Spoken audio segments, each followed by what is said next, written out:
I did a couple of things for this talk that I thought were fun, and I ended up deciding to downplay some of the more technical math, unlike last time.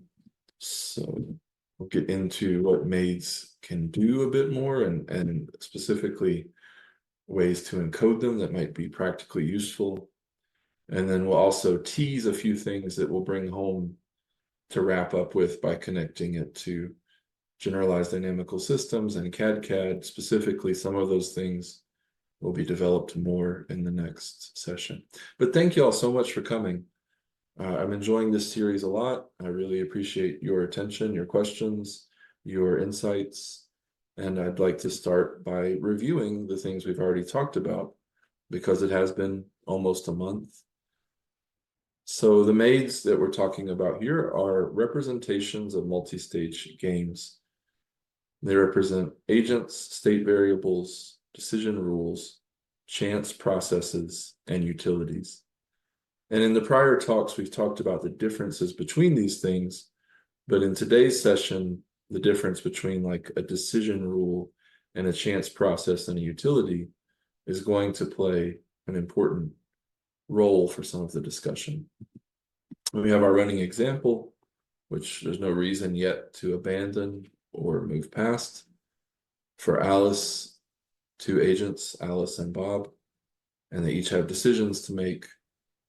Alice would like to have a patio without Bob's tree blocking her view. And Bob loves his tree and would like to have it. So Alice decides first whether or not to poison Bob's tree. Then Bob is able to observe if the tree is sick, and he decides should he call the tree doctor. Alice can observe if the tree doctor was called, and based on that information and her knowledge of whether or not she poisoned the tree, she decides whether or not to start building the patio. And this is the graphical setup that we've used for this representation. There are two things I want to clarify from prior discussions.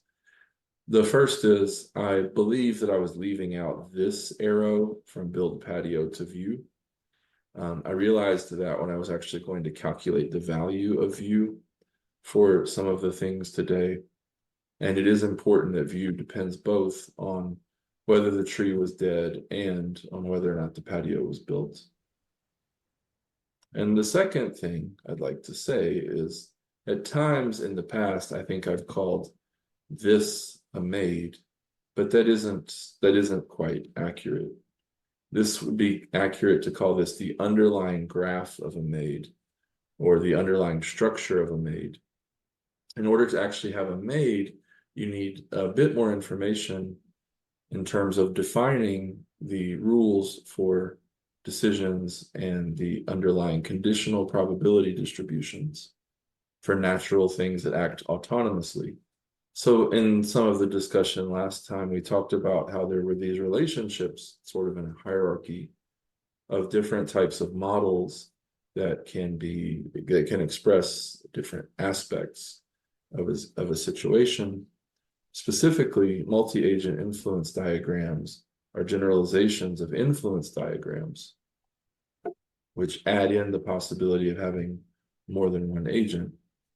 And influence diagrams are generalizations of Bayesian networks, which add in the possibility of making specific decision rules rather than just proceeding according to conditional probability distributions.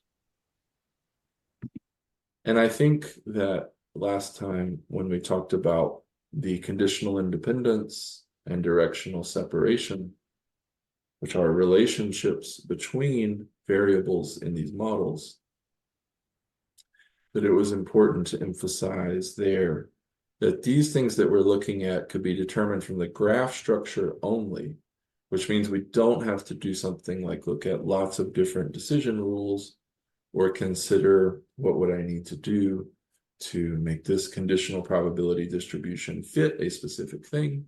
If we have this initial graph, that is enough information to determine directional separation, conditional independence, and generally the information flow between different types of variables in these models. And the last thing that we discussed last time was that you can think of these graphs as living in categories, and you can think of maps that erase or add information, and these are basically steps in the modeling process.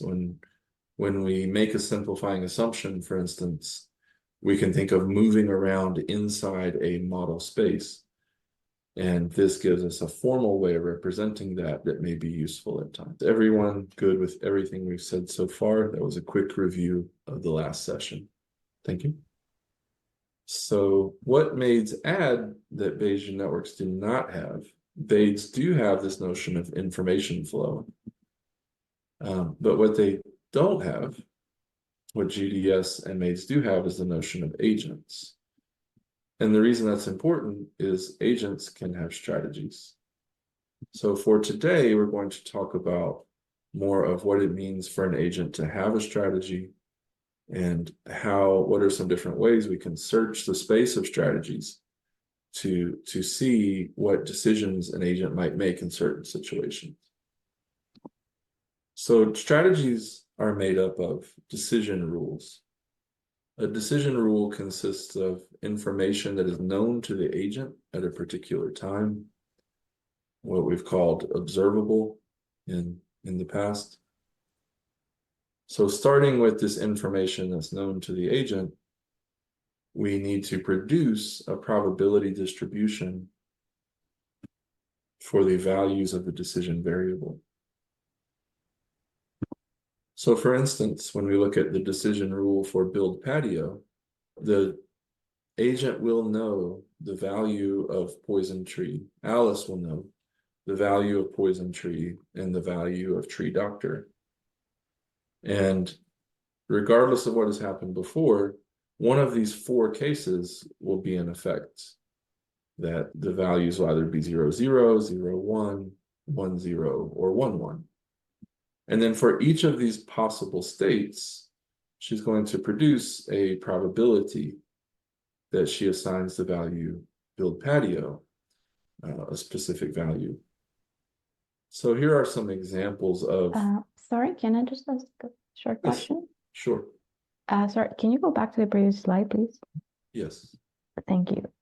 Yeah, so when you say that non-information is, so poison tree is one person wanting to poison the tree, right? And the other one, and if that happens, the other person will call the doctor to cure the tree. I think that's how the situation was before. But anyways, what information is allowed to each player here or to each agent? Does Alice know and the other person know the probabilities of each of these events happening, or what is it that you mean by known information? So when I say known information here, what we mean is the value of these. What is the value? What do you mean by value? The value is whether or not it happened. So if poison tree is 0 and tree doctor is 0, that means that the tree was not poisoned and the tree doctor was not called. The idea is that Alice can see Bob's yard. And so if the tree doctor drives up in their tree doctor van, she will know. Oh, so basically you're considering all the combinations here. Yes, I'm considering all the combinations of these variables on the assumption that Alice will know the values of these two variables regardless. And these are all the possible things that she could know at the given moment. Okay, so basically Alice will know all the possible states of, regarding the tree, kind of like whether it's poison and whether doctor was called. Yes, she'll know this, and she'll know which of those, she'll know the value of those variables when she makes this decision. Okay, perfect. Thank you. Yeah. And then based on that, she comes up with a probability distribution for any possible state that she could encounter. So I call this the careful patio rule, which is you only build the patio if you know that the tree has been poisoned and you know that the doctor has been called. This is a deterministic rule because the probability of an event occurring is 1 in each case. So what this says on this row is if we're in the situation where Alice knows that the tree was not poisoned and the doctor was not called, then there's a 100% probability that she will assign build patio the value 0. In other words, in this instance, she will not build the patio, definitely. Whereas if she knows that the tree doctor was called and the tree was poisoned, then she will definitely build the patio. And I think you can see why we might call this the careful patio rule. She's only building the patio in the most likely circumstance that she will get her desired outcome. Yeah, sorry, one more question. So in this example, who is supposed to make this decision about calling the doctor or not calling the doctor? Yeah, so here Bob makes the decision about calling the doctor based on his observation of whether or not the tree is sick. Right. And who wanted to poison the tree? Was that Alice? Yes, Alice wanted Okay. to poison the tree.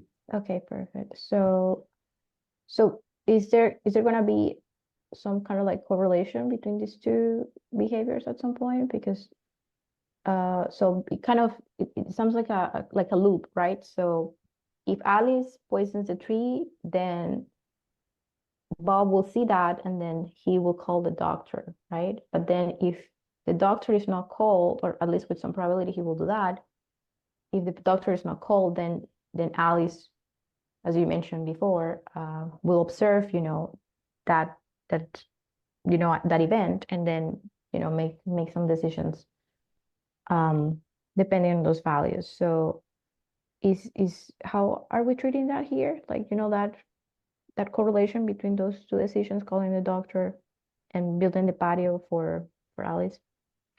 So that relationship is captured in the form of the decision rules, because different agents, we can imagine different versions of Bob who might make different types of decisions depending on two things that are intrinsic to the game before the agent decisions need to be made. So anything that is not assigned to an agent is a chance process, and this would be like a natural process. That what is the probability the tree becomes sick, given that it was or was not poisoned? And then what is the probability the tree dies, given that it became sick and the doctor was or was not called? These are sort of laws of nature that the agents don't have any control over. They're just facts of the world that they live in. And so this information would be known to them. The other piece of information that is fixed at the outset to the players is how much they would value each possible outcome. So how much effort Alice puts into poisoning the tree, or how much it hurts her morally to do this, Exactly. is set at the outset, and how much she values the view is set at the outset. But these decisions are things that will be chosen by the players, that are not facts of the outside world or facts of their prior mind, but they're strategic decisions. Does that make sense? Yeah, I think that I would like you to continue so that maybe I can just continue to think through this. Thank you. Okay, sure. And I think it also may become clearer, Yeah, exactly. but Quick question about that conservative matrix. Wouldn't the optimal case for Alice building the the porch being if the doctor was not called? yes, you are absolutely right. And I'm glad you said that. It throws off everything else, but we'll fix it as we can. Thank you. I'm glad you saw that. Okay, so I think if I'm understanding, it should look like this, right? Sorry, what? So if the tree is poisoned, Oh, why do we want to build a patio? We want to build the patio to have a view. And if the tree is in the way, then Okay, so it from blocks the view. Alice's The perspective, patio is yeah, much she's the less one who wants to valuable to poison. us if we can't see anything off of Right, right. Alice is Yeah, the one who wants to poison the tree. Yes. it. Okay. I need to think through this, David, because Well, that must have a cost for Alice for sure. But anyways, An important question that has to be answered when you're this is an important question that has to be answered, and which one would be most careful? Yeah, because And part of my saying that takes into account my knowledge about sort of probability of tree dying based on, I know it's been poisoned, but I think the doctor is able to help the tree live. So is that throwing too much information in at this point? so I think what I was thinking when I made this rule up was that seeing the doctor be called would be evidence that the poison had worked and the tree was sick. But I Oh. see your point as well, that if we believe we have no idea whether or not the tree became sick as a result of our poisoning. What I would like to do, maybe we could change the name of it, and call it like the both on, because this example doesn't turn out to be too important in terms of future. Oh, I see what, yeah. So If Alice is sure that the fact that if the poison takes effect, it will work. It doesn't matter if the doctor's called, the doctor's just evidence that it did work. that's what I was thinking, and Got it. maybe we need a different name for it. This is just intended as a example of what thinking through something and translating that to a specific decision rule would look like. Mhm. And based on your question, I think we've gotten that that we can at least frame like Yeah. philosophically what it would be. So And then under that, way of thinking that you just described, if there is no evidence, right, because we don't call the doctor, which is second to last row, but the tree was poisoned, then there's no evidence. So she would still be 100% sure about making a decision. in this, so I made this rule up as an example. Okay. It's not intended to be like an optimal rule, or Okay. y'all have thought about it more than I have, to be I just wanted to show that you consider different scenarios and then you assign probabilities to different actions based on the information you have, and it's just a concrete illustration of that. So perhaps in the future I'll be more careful about the naming or the construction. The big thing for me is that there are lots of different rules, and you could have a coin flip patio rule where no matter what she observes, she flips a coin and just doesn't take information into account at all. This is actually interesting to me because we started out this conversation with two different ideas of who Alice is. And in this conversation, I think we've come to an agreement on who Alice is. She is, I'll avoid making comments about HOAs, but Alice is adversarial, right, to Bob's interests, and Bob is more defensive. David, what you said is tempting to me to delve into, because I think that something that happens in modeling is the connection between agent identities and agent behaviors and how we make that translation. So there might be different versions of Alice, and the important thing that defines Alice is what decisions she has to make to play this game, and then which decisions she actually makes are to be determined sort of by who is playing that role. But I like the comment you just made and appreciate it. And then she could always build the patio and just not care. And the point is that these are different things she could do, and each of these will have different costs to her and different rewards that depend on different things.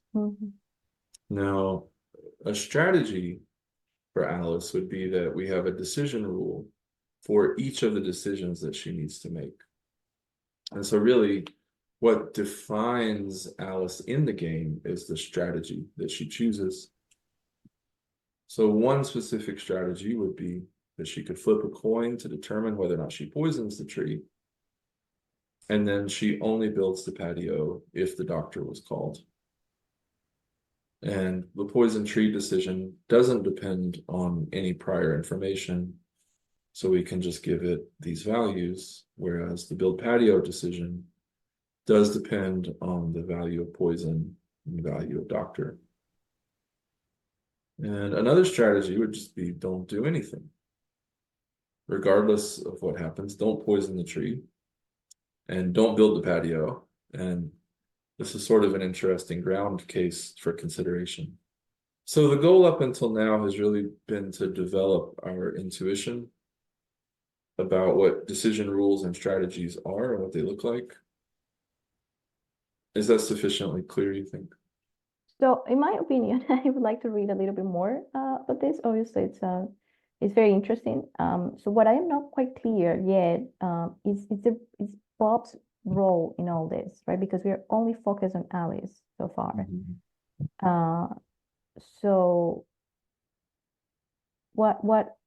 so the fact that Bob exists, how does it affect Allison's strategies here? In which case that would happen? Right. So one thing that can be useful to do is think about what would happen if we deleted Bob. If we deleted Bob, there's no possibility the doctor is called. And so the tree is much more likely to die if there's no possibility the doctor is called. Now, how much more likely is actually something that is a fact of nature. So the tree has its own conditional probability distributions that determine how likely it is to get sick if it's poisoned or not, because a tree could just spontaneously become sick. And then how likely it is to die if the tree it was sick and the doctor was called or not. And it doesn't depend on whether or not the tree is poisoned. All the death depends on is whether or not the tree was sick and whether or not the doctor was called. So even without Alice, there is some possibility that Bob's tree could become sick and die. And that would give him whatever values he associates with losing his tree. And even without Bob, there is some possibility that the tree could be poisoned, but could recover naturally, even with the doctor not being called. So their actions are not entirely determining the outcomes. Rather, they're interacting with this natural world that already exists.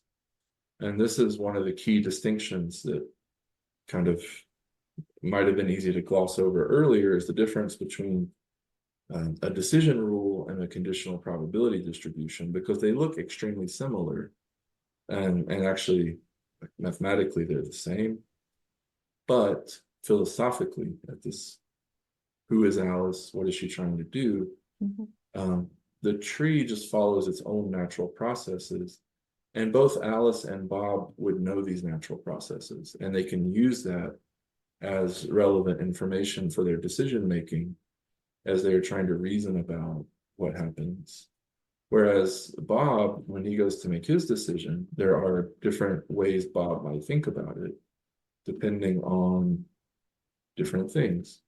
So Bob can call the doctor just for a routine checkup, even if the tree doesn't show any signs of being sick.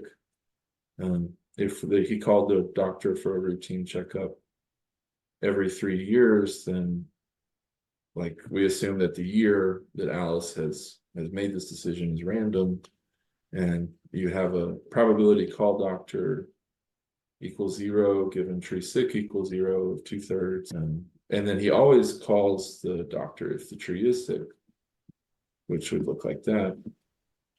But this could change. Bob could choose a different decision rule, and it's kind of like we could choose a different decision rule for Bob. Whereas with the tree, these are things that we've observed from data or have, a priori evidence or reasoning about. And so these are fixed, and the players are living in this world. and then they choose these things. And I'm not saying this is like the right strategy. I'm saying this is a strategy that Bob could have, and this is a strategy that Alice could have. And the reason is that in a moment, what we want to do is answer exactly the types of questions that you're raising, where we think about, okay, what would actually lead one of the agents to make a specific strategy, to choose a specific strategy, and they cannot directly know all of the information, right? But they can know these things. They can know the natural processes that are involved, and they can know how much they value specific outcomes. And then from there, we're going to talk about what the process of reasoning through or computing, how would I determine if this is a good or a bad strategy would work. Thank you. Yeah, I think that's clear.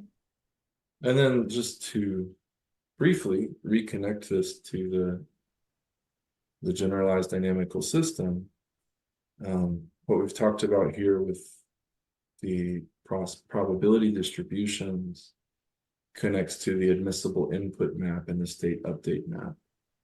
So in a GDS framework, we looked at what are the things that an agent could do. And then when we look at the things that an agent could do, how do we choose which one it does? And in this case, we're saying that the selection of the admissible input that is actually implemented would correspond to one of these strategies, so that you can call the doctor or not based on the information you have. And when you go to choose one of those actions, this is how you determine which action to choose, is based on these probabilities. So there is a strong connection here with an important idea in GDS. And you can also think about, Jamshid encouraged me to think about, you can think about admissible strategies as well as admissible actions. And the admissible strategy would be how you think about assigning actions in a variety of circumstances. Yeah, I guess so. Before this, relationship, which is great, by the way, with GDS, how do these problems typically get solved? Like, what is the methodology? What is the state of the art? Like if we wanted to find this right strategy for Alice and for Bob, how would we make use of these MAIDs to find the optimal strategy? Cool. That's actually like the rest of it. Is the rest of the talk. So Okay, sorry. the big picture to preview it is we're going to look at the utility variables and formulate optimization problems based on what the value of those utility variables would be under different strategy choices. And then we use that to set up a relationship between these numbers, which are just numbers that we can change, and the final number that we get at the output. And at that point, it becomes a fairly standard multivariable optimization problem for a specific decision. Yeah. So I guess, so when we talk about dynamical systems, typically there's a sense of change throughout time. But in this specific example, it seems that this is a kind of like a one-time game, like, so how would this work what would the dynamics be here, right? Because it seems that Alice just, or would Alice, try to continue to poison the tree over time, or how do you see this with okay, MAIDs for sequential game? A MAID is slightly different than the formulation we typically think of a dynamical system, where there's some time step along which things are the same process or rules iterated, right, over a single time step, perhaps with sub steps like we see in cadCAD. MAIDs are definitely for a one-time game, but not for an iterated game. Okay. You could sort of just do them as an iterated game by like chopping things together, but that's not philosophically what they're for. They're presented, at least in the original literature, as we're going to play this game one time. We have to make a series of decisions about how we would play that game.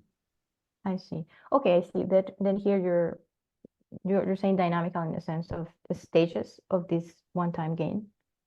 Yeah, Pre-game, play game, post-game? Is this what you mean with, okay. yeah, they have an endpoint. So they are dynamical in the sense that, actions occur one after the other and variables are updated. But at the same time, they don't translate exactly to dynamical systems in that sense.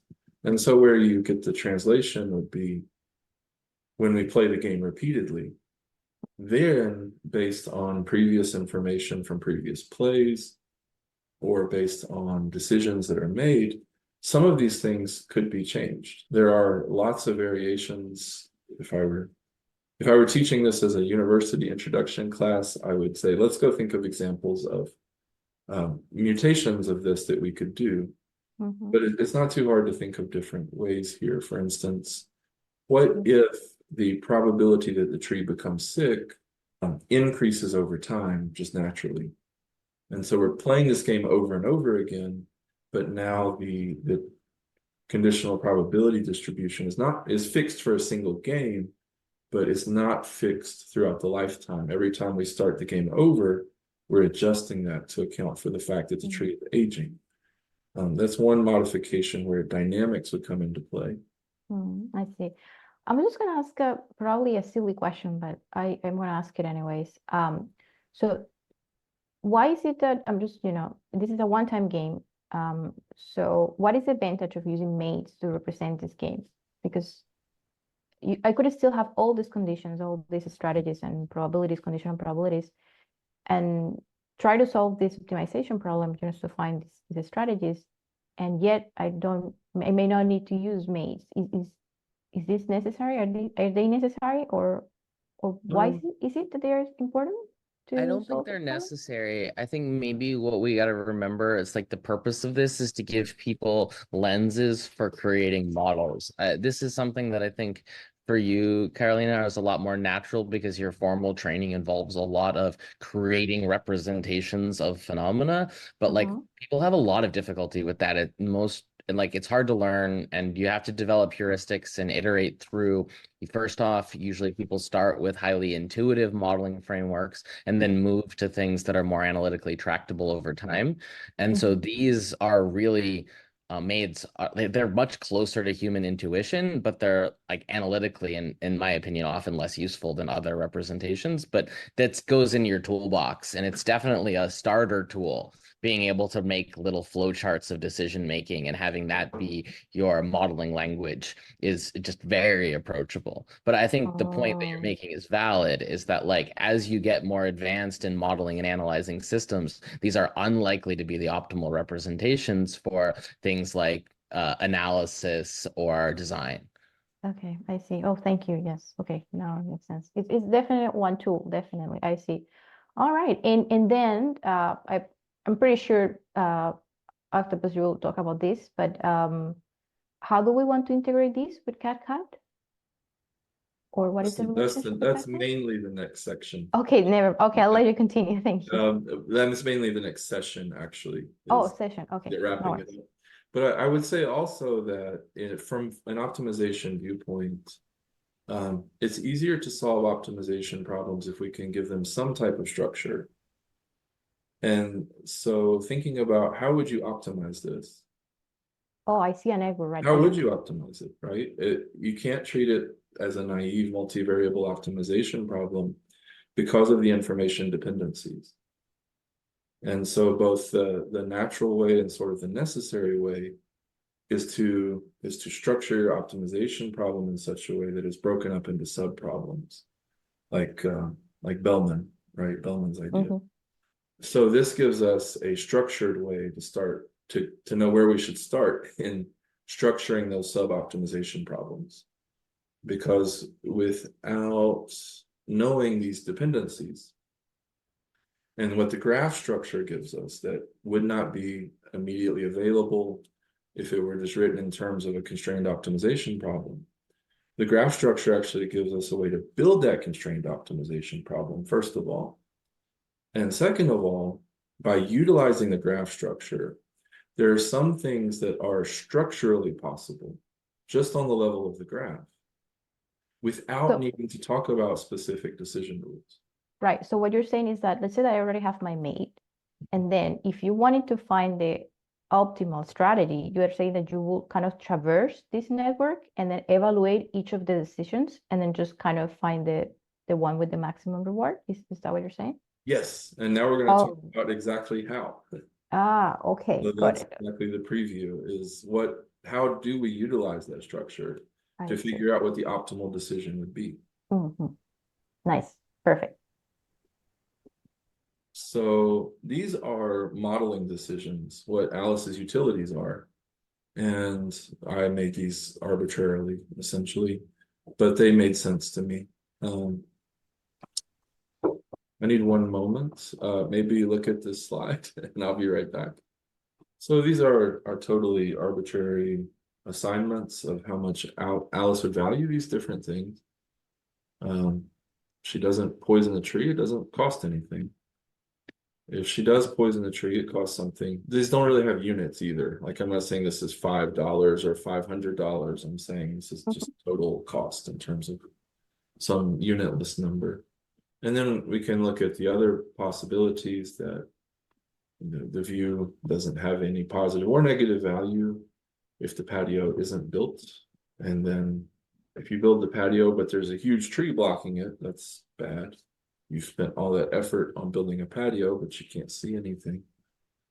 And then if you have a tree dead, so you have a clear view from the patio, that's really valuable to Alice. And you can see here what is actually needed to calculate the utilities, and that gets exactly to the point that you were making about the information that's necessary for these optimization problems. Mhm. Because what we're going to see in a moment is we can use the structure of the graph. And this is like a very high level thing.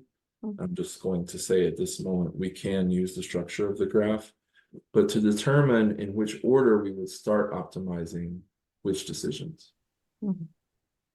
So this is fixed. This is not something that the players have any choice over. This is like a natural fact, the same way of whether or not the tree will become sick if poisoned and whether or not it will die if it becomes sick. And her two utilities eventually will be combined into total utility. So there's another notion here that we need, which is the notion of a strategy profile. So a strategy belongs to an agent. And a strategy is a decision rule for each decision variable. A strategy profile belongs to the entire MAID or the entire game. And it's a strategy for each agent. So one technique that I like sort of cognitively, maybe it comes from group theory, is to begin with neutral, like no one does anything. Because that's an extreme situation and it's unlikely to be an equilibrium. Usually someone will benefit from changing their action at that point. And then we can start to think about how much would they need to change their action or how would they need to change their action. But the first strategy profile that I'll point to here is everyone do nothing. Alice never poisons the tree, never builds the patio. Bob never calls the doctor. This makes the math a little bit more tractable in some cases. So Yeah. sorry. Yes. So basically, all the strategy profiles again are all the combinations, right, that we had talked about, like tree and Bob never calls the doctor or poison the tree, but Bob does call the doctor. Is that right? All the strategy profiles or the action, all the combinations of the action set of each agent, right? So what this means is that when Alice goes to make this decision of whether or not to poison the tree, it is always 0. So the do nothing strategy would be 100% probability of not poisoning the tree and 0% probability of poisoning the tree. And then similarly on these other columns, it would be that we never build the patio. So it's taking into account, basically ignoring the available information and treating these as constant assignment decisions. How many action profiles are there? How many different strategy profiles Action. are there? Yes. Infinitely many, because we have this one determined by this vector where there are 4 numbers between 0 and 1, and then that will determine the other value. And there are 4 states that need to be responded to with a probability distribution. Mhm. There are infinitely many decision rules that would correspond to the closed interval 0, 1 to the 4th. And then here's a closed interval 0, 1. And Bob similarly has, so there's yeah. there are infinitely many decision rules and infinitely many strategy profiles. Yeah, well, I guess, yeah, well, I don't know. I find it's a bit confusing to me. It's just because, as you just mentioned, we know the states, we know the actions, we know the possible actions that both Alice and Bob can make. So and so each of those combinations, it's an I don't know, in my opinion, it's a strategy profile, regardless of with what probability they occur, right? As you mentioned, it's true. No, so A strategy profile can occur with a different probability depending on, you know, how likely Bob is to call the doctor and how likely Alice is, you know, wants to poison the tree. But yeah, you know what I mean? Like, there have been, you absolutely do know those things. There have been a lot of different terms thrown around, so it might be worth clarifying a few of them. Sure. There are 3 different decisions. All right. And so we have these 3 decisions in the square blocks, and then each of those decisions will, at the end of it, have 2 different possible assignments. So at the end of it, there are 8 different possible states. What is infinite is how the underlying logic of how those decisions are made based on the value of prior states. So there are finitely many decisions, and there are finitely many states of the system, but there are infinitely many different decision rules. And that was one reason that it was important to me to go over, like, here's a decision rule, here's a decision rule, here's a decision rule, because you can start to think about, okay, here's another decision rule, here's another decision rule. I agree with that. I guess it's just that when you were defining strategy profiles, it looked like, then you mentioned the example of nobody does anything. You were literally referring to actions that both you know, Alice and Bob could make. Those are not decision rules, are they? They're just So Ah, no the one does anything as a logical, no one does anything as a logical rule that takes a system state and decides on a The decision. function that return there are functions that return constant zeros. It's like the strategy profile for that edge case that he was describing is literally, it's not the action do nothing, it's the strategy do nothing, which is moving from like a value of a decision to the policy, which is always do that. So like there's okay. like an abstraction gap between the action do nothing and the strategy do nothing. I see what you mean. So this is okay, so then it's what you were defining, that is decision rule. That's as a way to explain the strategy profile. You mean strategy profiles as in decision rules, is what you mean, right? Yeah, I think so it's worth writing up the thing here. I So see. agents have decision rules. And then if an agent has a decision rule for each action they need to make, or each decision, that's a strategy. So here's an example of a strategy that would, Lindsay, I think you were saying something I didn't. Yeah, I was just gonna say, like, there's a connection here that might be helpful, which is that, like, this is the same abstraction difference as like a control policy versus a control action. So like you have a set of observable states, things you know, and there are beliefs that you might construct internal to any agent to based on what you've observed in the past and present. So you're that's the, like, you know, observation and belief formation, state estimation type stuff happening. And then you still have a decision, an actuator point where you can do something or not do something, or effectively act. And so your domain and codomain here are, the things that you've observed about the world, and then the things that you can do in the world. And so the policy is basically, or the set of strategies here are functions that map observations to actions, whereas there's a more concrete thing, which is the specific action that you've taken. And so I think part of the reason we're bumping up into challenges here is that in many ways, this is where MAID starts to, like, at least in my opinion, and most of like traditional economic game theory starts to break down, is because it's a little bit rigid about that. And it doesn't, but specifically that rigidity gives you legibility. So we're dealing with this like class of, literal graphs, sequences of events where you're like, aha, I have seen this. Oh, it's my turn to do something or not. Do I do it? Okay. And then it's like other people see some stuff and they either do things or don't. And so you just get this like stage game, which plays out as a sequence of observations and then opportunities to act conditioned on your past observations. And so the domain and codomain of these decision rules, these strategies, are actually just the things that you have, the space of things you have seen or not seen, domain, and the space of things that you do or don't do, codomain. And so for an individual agent through the process, you're just going to get, a handful of observations and a handful of decision contexts that you get to act in. And even the non-action is an action. So that's why the sort of boring kind of default strategy profile here is do nothing, is because you're basically saying, irregardless of what I observed, take the action that is the non-action. And again, in some cases, a non-action is an action and it's meaningful.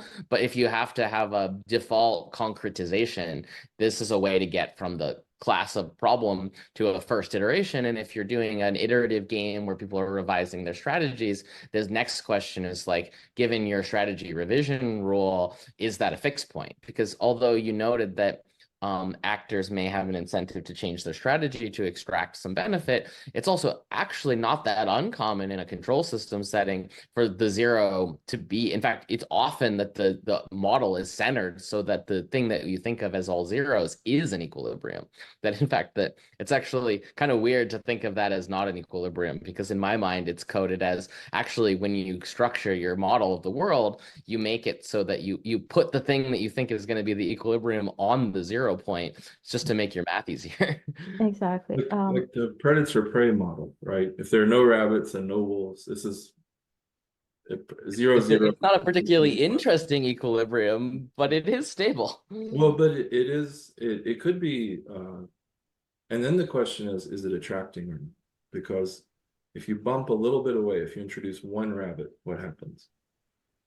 If you introduce one rabbit, if you introduce two rabbits, it's very different than if you introduce one, right? Right, exactly. So the 0, 0, this is actually an important distinction, because equilibrium in the sense of a control theory or dynamical system, we're sort of talking about the same thing, because we are, but we sort of are, because these are vectors, right? So what would happen here in the do nothing strategy is that we're starting out with ones on all values of 0. And there's another strategy which would be always do something, which would be flipping the zeros and ones. And but the equilibrium is not, it's not technically, it is sort of technically the same, and it's not, because it's a Nash equilibrium of whether or not a Nash one could equilibrium unilaterally still, deviate. a Nash equilibrium is still, in fact, all equilibrium, whether we acknowledge them or not, are downstream of some dynamics. It's just that the dynamics that are implicit in the definition of a Nash equilibrium are best response. And so you unilateral best response. But unilateral best response is a revision rule, and a revision rule is a dynamic rule. So once you cast the problem as a dynamical system, what you're actually saying when you're saying something is a Nash equilibrium is that under unilateral best response dynamics, this is a fixed point. That's what and because like all equilibrium are actually like downstream of fixed point proofs. It's just But that the economics literature hides most of the machinery and just under the definition of a Nash equilibrium.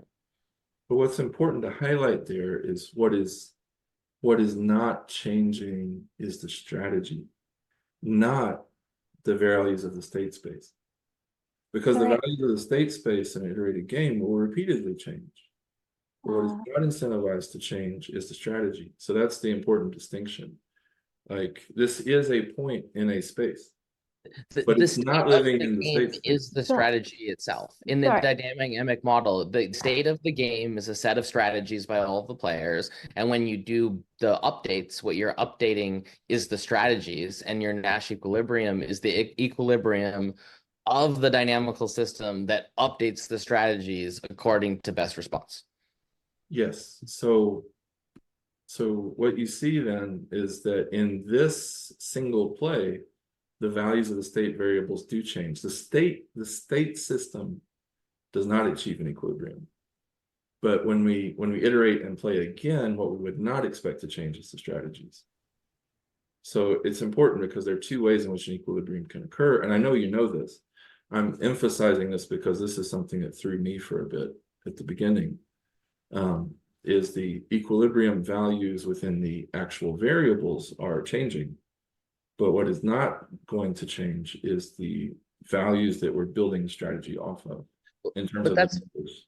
that's basically why I can be kind of anal about the discussion of equilibria concepts, because what you actually have to make explicit is the dynamical systems model in order to say what is coming to equilibrium. So once we clarify what the actual dynamical system is, the dynamical system of interest is the dynamical system over the strategy objects, then you're like, that's what's converging. The convergence of the strategy objects does not imply convergence in the trajectories of the state space, the down a level, but it's like nesting models, right? Because you have a model of the world which is made up of strategies and games playing out based on those strategies, and they can be, you know, very noisy and interesting, and all sorts of transits can be happening.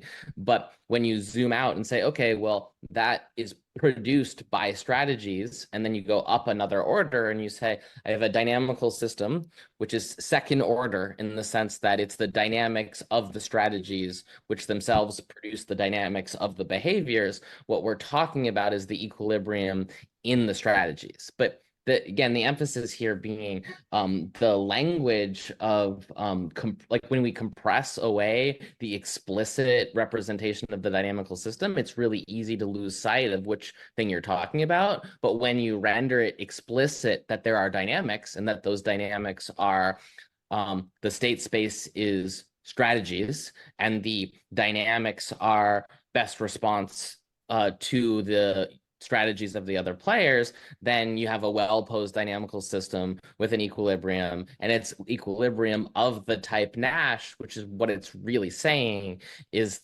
basically it's packaging up all those details about the fact that there is a game, there are strategy profiles, so spaces of all possible strategies that map observations to actions, you know, in their, you know, domain and codomain, and then those functions are the things that the players have control over, and they update them based on their observations or beliefs about the other players' strategies. And so the dynamic is then, we specifically say it's best response because this is a class of dynamics that excludes things like cooperative behavior, canonically, because they're not in their update rules. But as soon as you introduce the opportunity for two players to, you know, whatever, like you could say cooperate, or we could say collude, what you've done is included in your dynamics an extra term, and that breaks, it's no longer Nash type because you've broken the assumption of the dynamics that are implicit in the definition of Nash equilibrium. But like the more useful phenomena here is, hey, we have a generic construction that is made up of this like field of action, which is this repeated stage game. Then we have strategy profiles, which are functions. They're phenomena that are the things the players have control over. And we have rule sets through which they revision rules, and it's actually the revision rules of the dynamics. And this isn't meant to like pick on this particular work. It's just to kind of expose this discussion because it's right at the point where you know, I like have to just like set aside a lot of the economic game theory because it's not useful to me, because that assumption of unilateral best response is not a good one. It very rarely holds up. So anything that's predicated on it is suspect. And so by unpacking it and saying, okay, it's a good place to start, like, you know, people do use Nash for a reason because it's got well-defined results and it's got well-defined revision rules in the space of strategy profiles or space of strategies.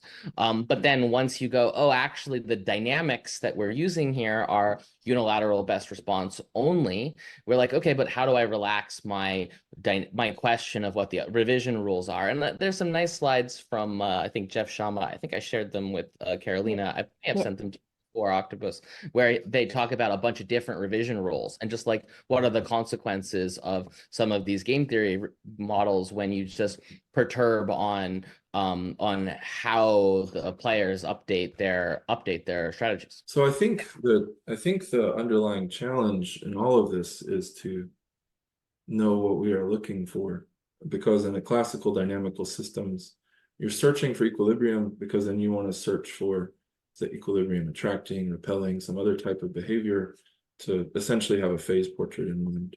And there's not as clear of a phase portrait geometrically, partially because there's so many variables, but it's still the same idea. I'm proposing this as a modeling step of looking for a starting point. And so the starting point I've chosen arbitrarily, just like on a root finding algorithm or anything else. You have to pick some initial value to start the process. And so the strategy here that we start with, just to see and illustrate some of these concepts, the concepts will be well understood to people with a lot of economics backgrounds, but I'm going to explain them in detail anyway, as someone who is learning them. So to illustrate what we have been talking about concretely, once we fix a strategy, then we can calculate the expected values of utilities. So if everyone does nothing, regardless of what happens, the tree will never be poisoned. And so we can take this weighted average expected value calculation where the expected value of effort under everyone do nothing is 0. And then similarly, if Alice never builds the patio regardless, then it's not too hard to see that the expected value of U is 0 as well. And in that case, what we could do is combine these into a total utility just by adding up the values of U and effort, and say that the expected total utility is 0 because it's 0 plus 0. Now, Bob's expected cost value, and if he doesn't call the tree doctor, is also 0 because we're taking this value 0 100% of the time. But the expected value of tree, I made it that Bob really loves this tree and would be really happy if the tree is not dead, and would be really upset if the tree is dead. So plus 100 if the tree survives, minus 100 if the tree dies. Even if no one does anything, there's still some possibility or probability that the natural process will kill the tree. And so if you do that calculation out, then it turns out that if you trace all of the possible values and multiply them, then the expected value of tree is 98.1, which reflects that he's likely to have the tree survive and be happy, but it's not certain. And so that gives us a starting point, because now we can say, if we played a different strategy, what would the change in expected utility be for these total utility values? And so starting at that point, starting with these baseline expected values for these strategy profiles, what would happen if Alice or Bob did something else? And Z has already mentioned the term unilateral, so we're going to assume at the moment that only one agent changes their strategy, that it's not both of them are changing. So if Bob calls the tree doctor when he sees the tree is sick and doesn't call if it's not, and Alice keeps her strategy, then we can recalculate the new expected values of each individual utility, which gives us the new expected value of the total utility, and it increases slightly. So if everything else stays the same, Bob would be better off moving to this strategy. And that's an example of what we would be looking to optimize by making these strategic assignments, is what would a decision rule look like that would produce the maximum value of this expected total utility. And to help us work through this and how the underlying things happen, when you set a decision rule, it actually turns that decision variable into a chance process. And so now you've mapped to, for instance, what actually has happened here is we've actually taken the graph, and by giving decision rules and conditional probabilities, now this becomes a Bayesian network. And we can use tools from Bayesian networks, which are well understood, and specific tools that apply to Bayesian networks, as well as things that are inspired by them and adapted. So question is, could we find what the optimal decision rule would be for call doctor if it were the case that Alice is doing nothing and everything else is staying the same? And so to formulate that, we can set it up as a vector of two numbers between 0 and 1, which determine the probability that she does not call the doctor if the tree is sick, and the probability that the probability she does not call the doctor if the tree is not sick, and the probability she does not call the doctor if the tree is sick. And that determines the other values. And so now what we have is two numbers that are going in, and doing the same type of calculation as before, we're going to get a single number output. So this is an optimization problem of choosing an optimal decision, given that we know all of the other information in the strategy profile. So what we've already seen is that we've already done the calculations by hand, and I cheated because I made lots of probabilities 0 to reduce calculations. So I don't want to do that again. What I'm going to do now is go to Python and actually set this up as an optimization problem. Now I'm going to pause for just a second while I switch to Python. Do y'all have any questions or comments leading into this? So again, the nice thing here is as we fix specific conditional probability distributions, the MAIDs becomes a Bayesian network. And so we can use this pgmpy package. It has built-in tools for Bayesian networks and tabular CPDs and other things that are related to graphical models. I don't think it would be too terrible to do a MAIDs that inherits from the class structure of the Bayesian network and build some of the MAIDs things in as an extension. But here I'm defining the killer tree network as a Bayesian network, and I'm creating a list of directed edges that correspond to the directed edges in the original graph we looked at. So poison tree leads to tree sick. Poison tree leads to build patio because of those information dependencies in terms of calculating the probability. And then add these edges to the empty Bayesian network that we started with. And the syntax for the tabular conditional probability distributions is not too terrible. I learned it last night, to be quite honest. It's what is the variable name? What is the cardinality of the different values that that variable could take? And then what are the actual values that it could take? So you can see if we print this that it reproduces the table. Now there is a tragedy here, which is that these tables are the transposes of the tables I've been using in the presentations. So they flip the row and column relationship. And if I had known that, I would have probably set the tables in the presentation up differently, but you know, it's right action versus left action. We can translate between them. And so then now we build another conditional probability distribution for whether or not the tree is sick. That takes two potential values, and I misspoke a second ago. This values matrix is actually the conditional probability table encoded as a matrix. And then for this one, it does depend on some prior observations. So we look at what is the evidence that it needs, what are the possible values of that evidence variable, and then what are the state names that those state variables could take. So I chose to do everything as 0, 1. You could do, you know, sick, healthy, poison, not poison, yes, no, whatever you wished. I like this because I think if I want to pull a number out for an optimization problem, I want it to actually be a number. I don't want to have to mess with anything like that. And then when I print it, I get the conditional probability distribution. So moving forward to each of these conditional probability distributions, fill all of them in one at a time. And it's slightly tedious, but after I do all of this, I now have a fully formed Bayesian network. And I can add each of these conditional probability distributions that I've already built to the Bayesian network where I previously added the edges.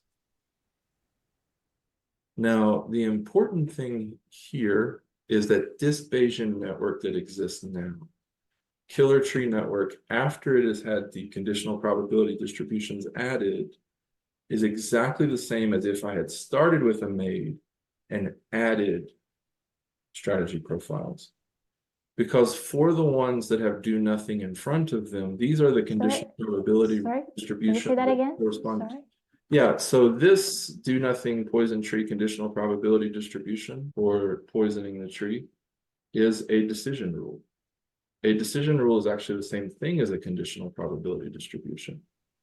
It's just a conditional probability distribution that's been chosen inside the game.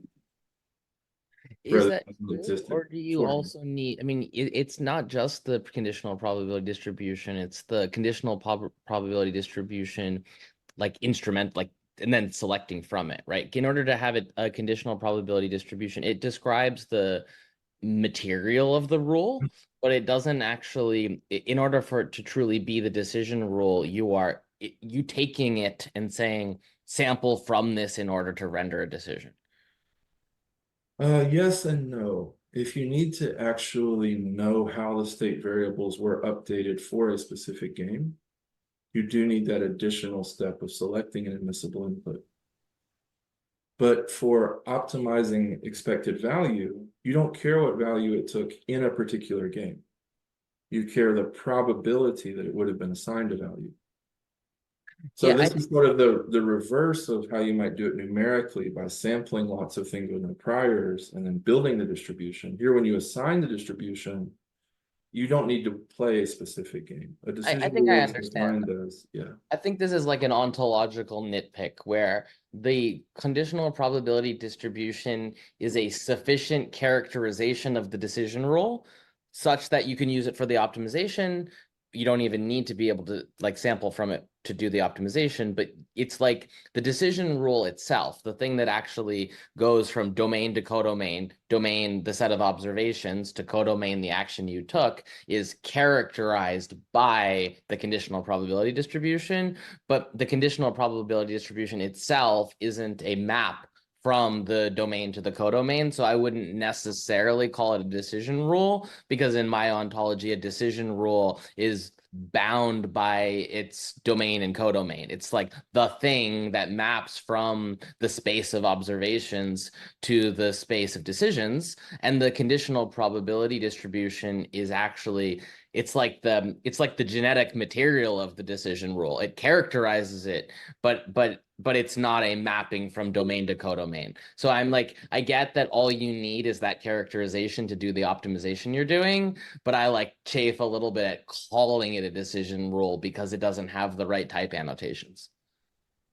So I would defer to I tried to stay faithful, if not, no. I tried to stay faithful to the original definitions, even where I didn't copy them in interest of symbolic. So I don't care what we call it. I would have to go back to the original That's cool. paper. And I'm not saying it's not okay. I'm nitpicking at it because speaking of like local ontologies, like in my local ontology, a decision rule is defined by its type annotations, its domain and codomain, even though I get that for this specific problem, can totally characterize that decision rule as the conditional probability distributions.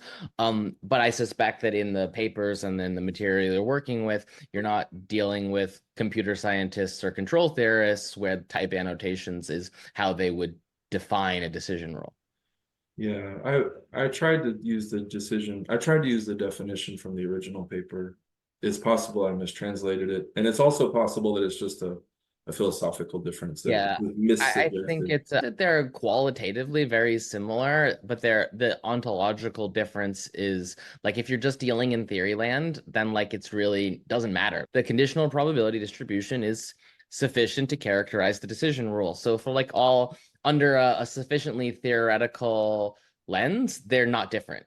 But once you get to like real like implementation, whether it's code or real world stuff, you have to kind of make a distinction between the information that characterizes the rule and the rule like that operates, the thing that actually consumes a signal and computes and outputs a signal. And so like you see what I mean? Like they collapse under the lens, I think, of the paper. So it's I fine. totally understand what you're saying. If I want to play poker, I can have the idea that I want to be aggressive.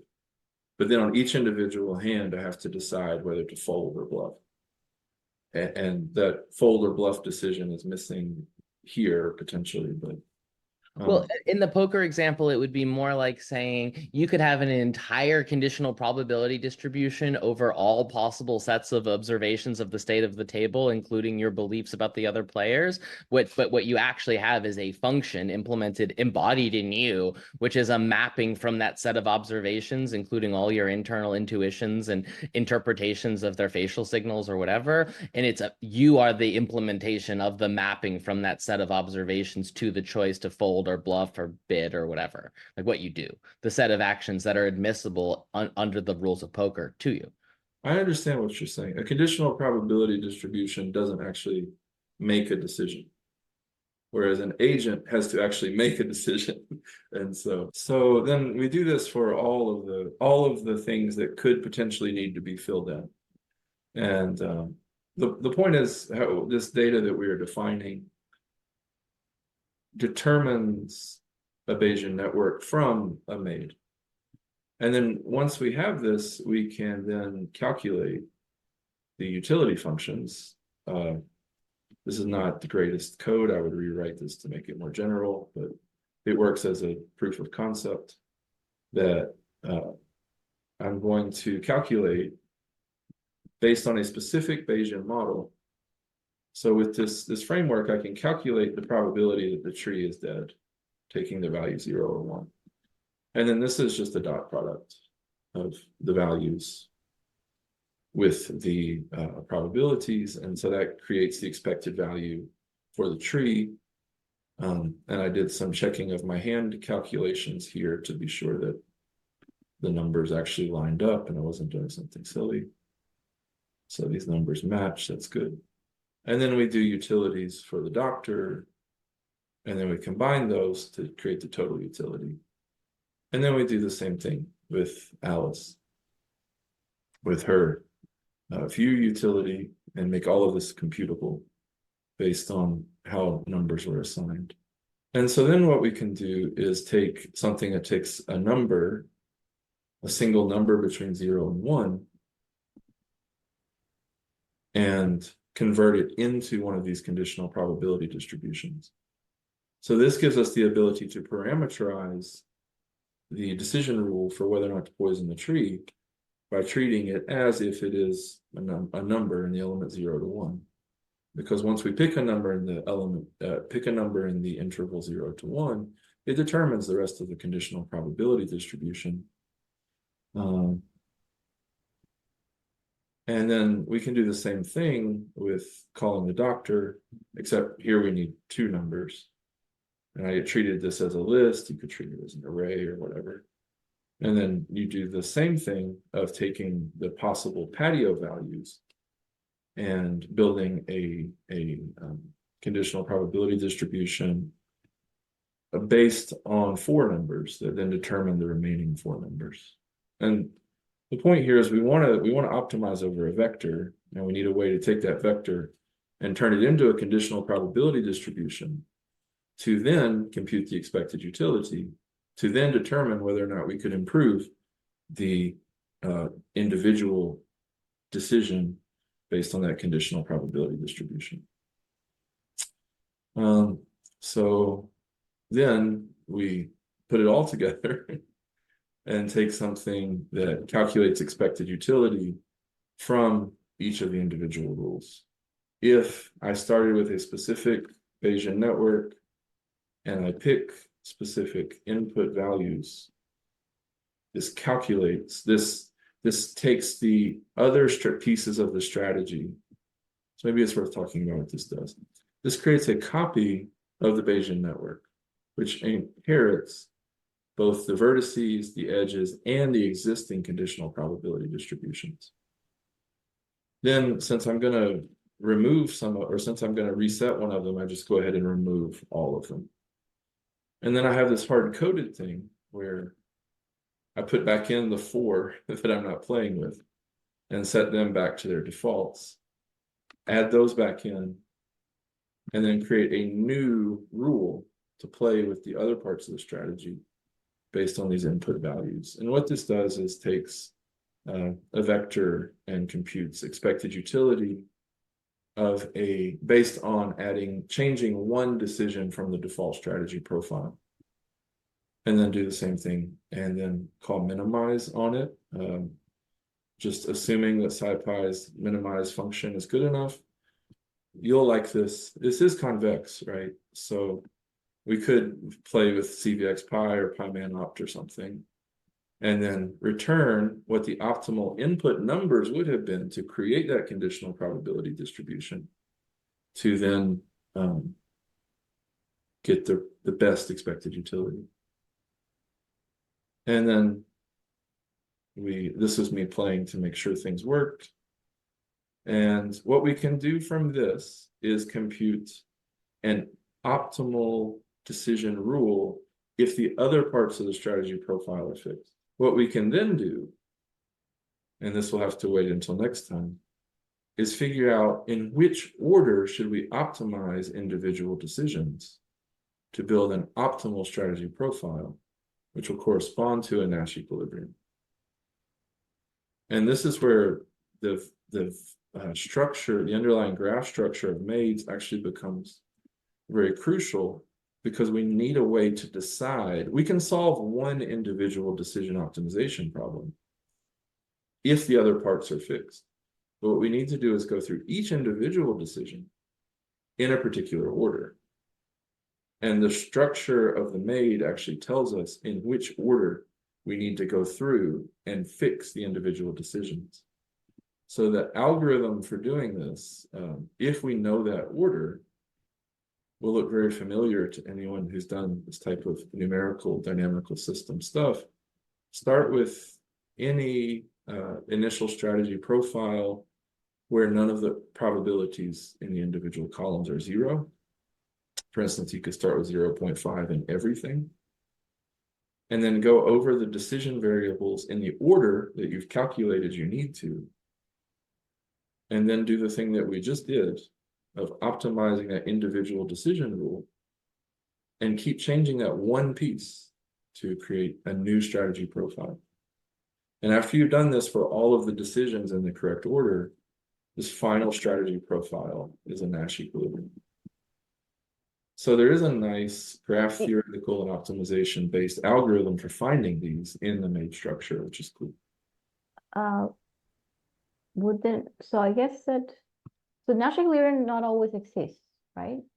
So it may not exist if because there may not exist a best response in certain cases. So I'm just wondering if that could happen here, but because I know that we are optimizing the probability that would lead to the best response, I guess that, but I'm not sure if even doing that optimization would guarantee having a Nash equilibrium in the end. Well, I'm speaking way out of my depth here, so I'm happy to see what is wrong. But my memory was that if you allow mixed strategies. Oh, mixed strategies. Because these decision rules are mixed strategies, right? Okay, never mind. Yes. The This Nash is not equilibrium. this is not a pure strategy. No, you're right. Yeah. Never mind. What can happen, unfortunately, is there can be a Nash equilibrium that this algorithm will not find.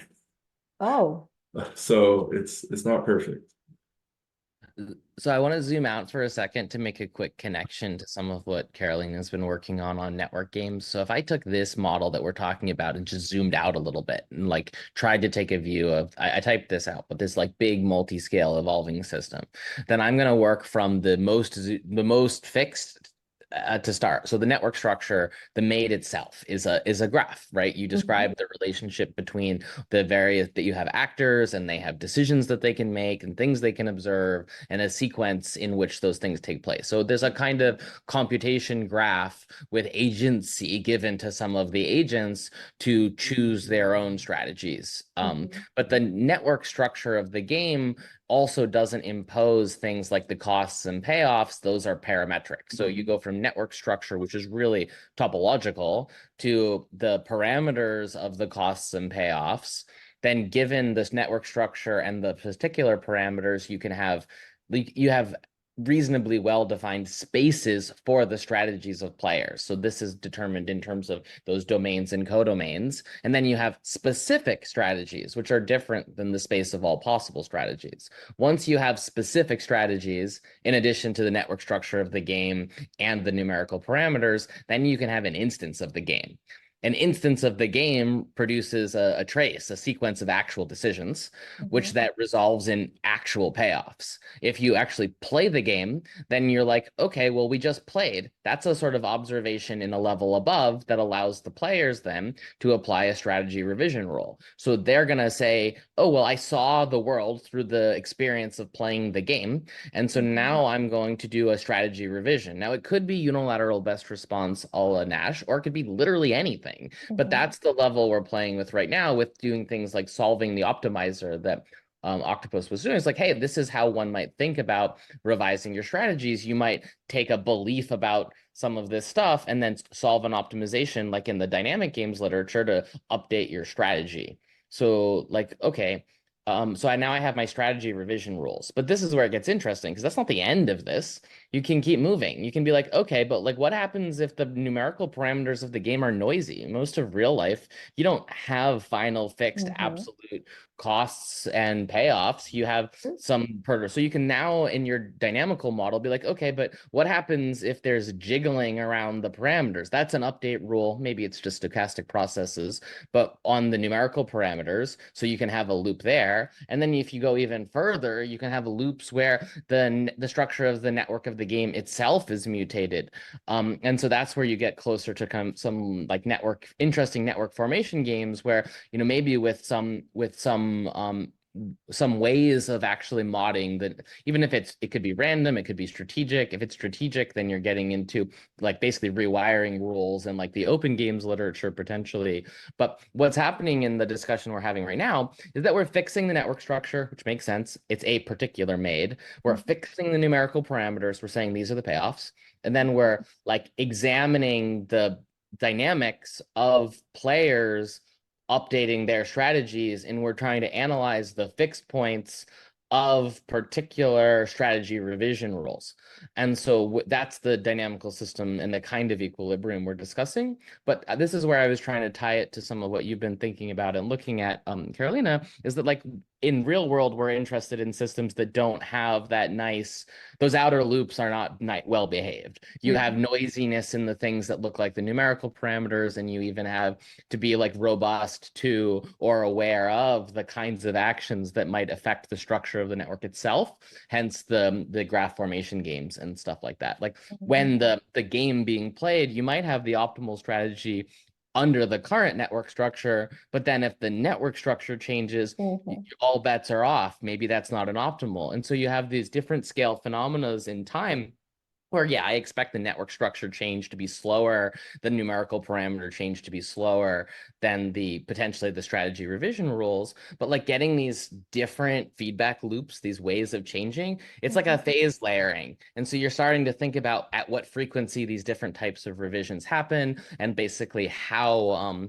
even like how a structural break might work by saying like, hey, this came to equilibrium, but if I perturb the numerical parameters, or worse yet, if I perturb the structure of the network, then like how does it come back to equilibrium? And then you get a certain kind of robustness or a different class of robustness when you start looking for solutions that are not so much optimal in the sense that they're optimized for the current state of the world, but they're more resilient in the sense that there might be lower dimensional, seemingly dumber strategies, like they're kind of naive, but then they actually might end up being more stable under the recognition that the network structure might change. And so like it's really like kind of poking at the limits of these representations that I'm interested in. And I think some of the work that you're doing is, and that we've asked you to do, is more at like poking at the limits of the representations. But also, to Octopus's credit, that's not what he's doing here. He's explaining to us how to use a particular representation tool that is reasonably well documented and has some nice properties when you fix the network and when you fix the parameters.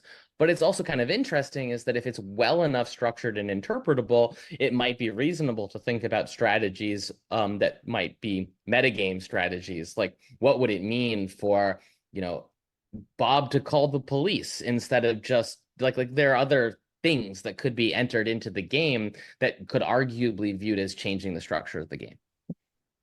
Okay, thank you. Yeah. And That would- Octopus, if you want to throw anything else in, I didn't want to overrun you, but I just like kind of wanted to connect it because you guys are coming at these problems from kind of opposite directions. yeah, thank you though. Yeah, my interest is definitely in the optimization side of it and why it converges and where it converges and some of those things. I will say, if anyone cares, it's a little bit tricky. It's worth noting what you end up with depends on your initial choice. So this is non-deterministic. It's also possible you have a different order. So, yeah, finally, there are some nitpicky issues as to why you're guaranteed the algorithm works that are covered in like 15 pages of proofs that we will definitely skip. But it works, even though there might be some things like, oh, it wouldn't work here, but it does. So you're setting the probability of skipping the 15 pages of proofs to 1. yeah. At least I'm not going to go over them here. I might fight through them at some point. But what I want to wrap up with next time as a teaser is so I believe, based on this proof of concept, that we could build a Nash Equilibrium finder for a MAID as a optimization problem. And then the question is, how would we utilize that in searching the space of parameters in cadCAD models? And also, is there a way to set the cadCAD model structure up so that you can recognize when your agents have converged to some type of equilibrium in their strategy revisions? So moving from this individual play of a single game If you can solve that problem too, you can also determine, you can use PSUU like workflows to determine the robustness of those equilibrium. Because there's a kind of, I know it's sort of funny to talk about the stability of an equilibrium, but in this sort of metagame type model where you can do things like perturb the parameters of the game, you can do something like take, even like ignoring the graph and just focus on the parameters, you get something like a robustness of an equilibrium if you can say, well, the equilibrium, and this is the kind of thing that is done in a game theory literature. It's not new, but like it's something we could do with cadCAD if we could compute the, if we could use this technique to compute the Nash equilibrium of a cadCAD model, which again, we can say is an instance of a MAID, because the legacy cadCAD models are stage games. They have the same kind of underlying structure as MAIDs. So bootstrapping off of that, you could write solvers that say, okay, well, for this particular instantiation of the model, we compute the Nash. But then if you do parameter sweeps over the payoffs part, you could figure out like how, like which ranges of payoffs produce which of a set of equilibria. And that's some, I've seen some papers like that. It's been a long time, but I've seen some papers like that, at least in the mean field games literature, where they talk about the different strategies and the ways in which they're like there's like a point in the space of, you get a handful of equilibria, so like you find them through a method like what you're describing potentially, and then what you're looking at is over a parameter space of the game, what which ranges or which collections of parameters map to which equilibria, which you can think of like a multi-class, or you can think of it as a classifier, right? Because you're saying the parameters of the game are the features, and the which equilibrium you get with that set of parameters is the label. And so then your classifier is the description of the relationship between the game parameters and which equilibria it yields. What it requires, and maybe there are cadCAD models where this is well done, but what that approach requires is tracking somehow in the trajectory which action was chosen, and having a coherent sense of But no, I think that's not what I'm saying. I think that the cadCAD models where we're running trajectories is a different kind of analysis. So when we run the cadCAD model, we produce a trajectory, and then we compute a fact, a label about the trajectory. What you're describing would allow us a different method to compute a fact about a system. You would have the same labels, which is the statements about the system's configuration. So its initial condition, the payoff parameters, etc. But instead of running a trajectory and computing something from the trajectory, you would be computing something directly from the system model. You would be saying, this system model's equilibria is. Your optimization problem isn't run the cadCAD model, then analyze the trajectory. Your optimization is from the problem statement, compute its equilibria. You see what I mean? That's cool. It's another kind of thing that you could do with the tool. But part of the reason I package it up that way is because ultimately we're still doing design and analysis workflows where what we actually need is some statement of the representation of the problem and then some fact about it. So the trajectories are actually kind of pass through. We construct this massive array of questions, and we run these batteries of experiments, and then the individual experiment has features that are like, oh, we had these initial conditions and these parameters and these other assumptions. All that is features, and then the label is, it passed or failed this check, or it got this score on this metric, and the trajectory itself kind of folds into the background. The approach of doing equilibrium analysis directly sort of steps around running the system at all, and instead of running a generator to produce a trajectory and analyzing the trajectory, you're using this optimization problem to analyze the game description directly, but you're still producing a label that is, this game instance has this Nash equilibrium. Thank you all for coming. I do need to go now. I really appreciate all of you and your input and questions and thoughts. I thought that was fun. Thank you. Yeah, Thank you. that's really I thought so good. too. Thank you. Thank you. And I'll see y'all in 4 weeks or so. Thank you very much. Thank you. Bye-bye.